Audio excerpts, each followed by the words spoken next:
नमस्कार दोस्तों, पॉलिटिकल नेताजी में आपका स्वागत है। आशा करता हूँ आप सब ठीक होंगे। दोस्तों, केंद्र सरकार ने एक बहुत बड़ा फैसला लेने का निर्णय किया है। सेंट्रल विजिलेंस कमीशन का कहना है कि जो भी सरकारी कर्मचारी प्राइवेट जॉब में जाते हैं, रिटायरमेंट लेते ही वो प्राइवेट जॉब में ज्वाइन करते ही इसे सीरियस मिसकंडक्ट माना जा रहा है।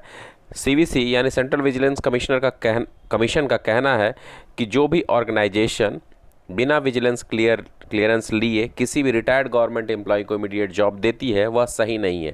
अगर उन्हें जॉब देना है, भले वो कॉन्ट्रैक्ट बेस पे हो, प्राइवेट हो या किसी भी तरीके का जॉब हो, रिटायरमेंट के इमीडिएट बाद दे रहे हैं तो सबसे पहले उन्हें विजिलेंस क्लियरेंस लेना पड़ेगा। और सरकारी कर्मचारी, जो भी सरकारी कर्मचारी कम से कम 10 साल की सर्विस दे चुके हैं सरकार में, उन्हें भी अपने कूलिंग ऑफ पीरियड, आपको पता ही होगा कि कूलिंग ऑफ पीरियड डिसाइड किया गया है कि इतने समय तक आप अपने रिटायरमेंट के बाद किसी भी तरह के प्राइवेट जॉब या किसी अन्य जॉब में नहीं जा सकते हैं।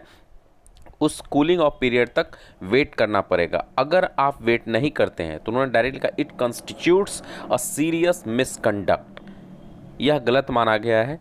और उन्होंने सभी ऑर्गेनाइजेशन को भी कहा है कि विदाउट विजिलेंस क्लियरेंस लिए बगैर पोस्ट रिटायरमेंट जॉब किसी भी तरह की ना दी जाए, क्योंकि ऐसा ऑब्जर्व किया जा रहा है कि कई बार कई कर्मचारी या स्पेशली अधिकारी रिटायर्ड होने के बाद तुरंत किसी भी गवर्नमेंट ऑर्गेनाइजेशन में या फुल टाइम जॉब में या कॉन्ट्रैक्चुअल असाइनमेंट में या प्राइवेट ऑर्गेनाइजेशन में जाके ज्वाइन कर लेते हैं और वहाँ काम करने लगते हैं।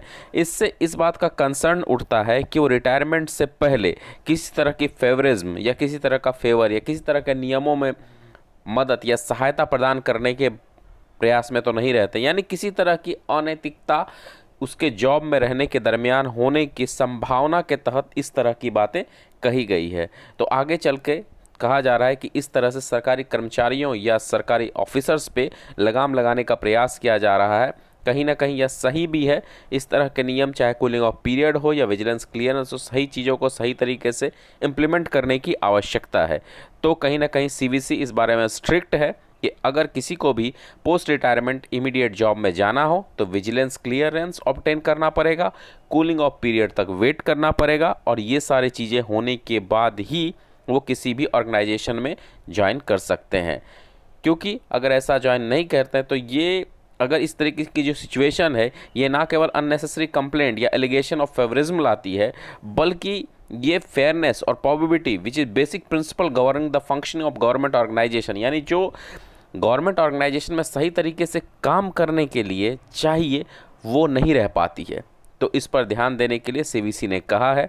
देखते हैं यह किस तरीके से इम्प्लीमेंट हो पाता है, लेकिन यह एक बहुत ही सीरियस नोट, देखते हैं इसमें कहाँ तक सफलता मिलती है। फिर भी ये एक अच्छा प्रयास है। वीडियो अच्छा लगा हो तो लाइक, शेयर, सब्सक्राइब करें। धन्यवाद।